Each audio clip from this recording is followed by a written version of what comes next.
A few months ago, a neighbor called me, whispering through tears, the bottle clutched in her hand. Her elderly father was dizzy and nearly unresponsive after taking what she thought was his blood pressure pill and a friend's leftover sleep medicine. I could hear the fear in her voice. She'd read the label and still gotten it wrong. That panic is exactly why I do this podcast. Let's separate medical fact from fiction. Welcome. I'm Jess, a family nurse practitioner and legal nurse consultant, and this is where healthcare and real life meet. Today, I'm going to walk you through the exact practical steps I teach patients: how to read a label, decode dosing shorthand, spot interactions, and build a single list that prevents mistakes. First, a small habit that prevents a lot of problems. Every time you bring medicine into the house, read the full label. Not a glance, the full thing. Look for 3 things right away: the name, the strength, and the instructions. Do that every time. Names can be confusing. There's the brand name, the commercial label, like Tylenol, and the generic, the actual active ingredient, like acetaminophen. Sounds confusing, right? Here's a quick check. Compare the active ingredient and the strength, not just the brand.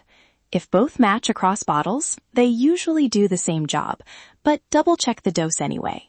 Strength is safety critical. A tablet might be 10 milligrams or 50 milligrams. That's the amount of active drug in each pill. Liquid meds often list milligrams per milliliter or mg per teaspoon. That decimal point matters. Use the dosing syringe or cup that comes with the medicine. Don't improvise with a kitchen spoon. Form and route: tablet, capsule, liquid, cream, inhaler. They aren't interchangeable. A cream labeled for skin should not be swallowed, and an inhaler needs the right technique to work. If the route isn't obvious, pause and check the label closely. Okay, dosing shorthand. The labels love abbreviations. BID means twice a day. TID, 3 times a day. QID, 4 times a day. Write that down if it helps. These are timing guides, not exact clock times, unless your clinician said so. PRN means as needed. That doesn't mean unlimited. If a label says take 2 tablets every 6 hours as needed for pain, it implies a maximum frequency and a symptom threshold for using it. If you don't know the maximum daily dose, stop and ask.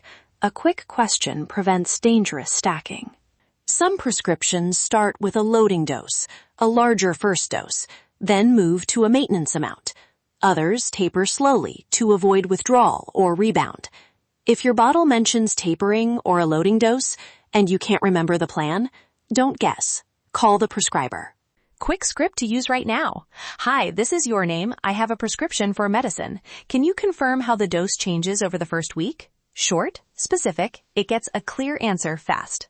Let's talk warnings and interactions. Labels will call out allergies. Do not take if allergic to penicillin. And they'll flag major interactions, like avoid grapefruit or do not take with warfarin. Also, watch for combinations that increase sedation, opioids, sleep aids, some antihistamines, which together can dangerously slow breathing. And herbal supplements are not harmless. St. John's wort, for example, changes how many medicines work. If you take 5 or more meds, schedule a formal medication reconciliation with a pharmacist. It's a focused review where someone trained checks interactions, renal dosing, and duplicate therapies. Many pharmacies offer this service for free. Ask for a brown bag review or medication reconciliation. Storage and expiration. Again, small details that matter. Some meds need refrigeration. Some lose potency after expiry.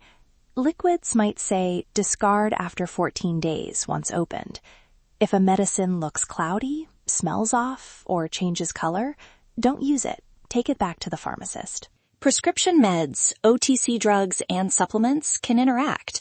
A common mistake is doubling up on acetaminophen from a prescription and a cough syrup. That can harm the liver. Always check active ingredients before combining products. Build a single medication list. My template: medication name, brand and generic, dose, how often, why you take it, who prescribed it, and any reactions or allergies. Keep it on your phone and a printed copy in your home. Bring that list to every appointment. Tools that actually work. A weekly pill organizer, a small dosing log, or an app that timestamps doses. For liquids, keep the syringe with the bottle. For older adults, picture labels and color coding cut confusion. And use the pharmacy counseling window. It's part of their job and free. Let me tell you 2 quick clinic stories. First, a patient had 2 blood pressure bottles with different colors because the manufacturer changed. The caregiver almost doubled the dose before we confirmed the active ingredient. We caught it in time. Second, a child was given acetaminophen and a separate cold syrup that also contained acetaminophen. The caregiver didn't realize both had the same active ingredient. That combination could have caused liver damage. Both situations were preventable with a single list and a quick question at the pharmacy. Sample phrases to keep handy. At the pharmacy counter say, "Can you confirm the active ingredient and strength for this medication?" Or, "Is it safe to take this with other medication or supplement name?" Over the phone to your prescriber try, "I'm on these medicines. Can you review if this new prescription is safe with them?" Simple language gets clear answers. A couple of quick special population notes. Children require weight-based dosing. Never give an adult dose to a child. Pregnant people need medication advice specific to pregnancy.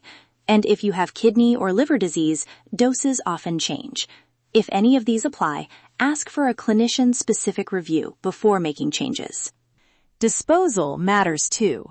Don't flush unused meds unless the label says to.